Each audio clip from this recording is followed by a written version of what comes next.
Ma fille, elle a un parent, c'est moi, et elle a des donneurs. L'homme et la femme qui ont donné leurs gamètes, ils avaient absolument pas le désir d'être parents de mon enfant. Speech.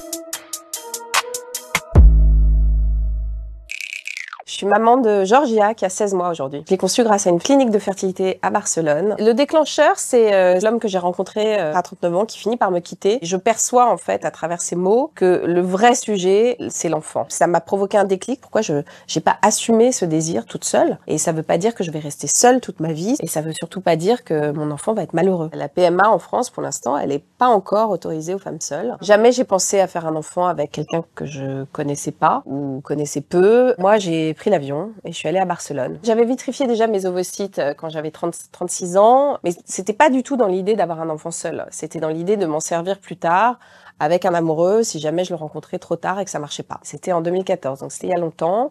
On n'en parlait absolument pas en France. J'y suis retournée plusieurs fois pour avoir le maximum d'ovocytes en stock. Et je suis arrivée à la fin avec un stock de 19 ovocytes.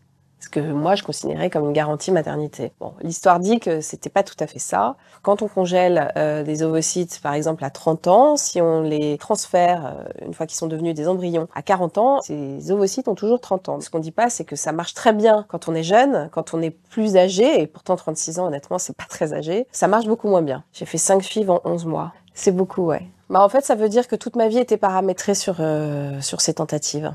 Toute ma vie. Et je savais que le temps n'était pas mon ami. Je vivais au rythme des hormones, des rendez-vous médicaux, des injections et des allers-retours à Barcelone. C'est très lourd, ça fait gonfler, il y a quand même quelques effets secondaires. Et à la fin, j'avais 3 injections tous les jours à faire. Enfin, au bout d'un moment, tous les ovocytes que j'avais vitrifiés étaient épuisés. 2 choix se sont imposés à moi, soit refaire une stimulation avec mes gamètes, mais j'avais déjà 40 ans, soit passer par une donneuse.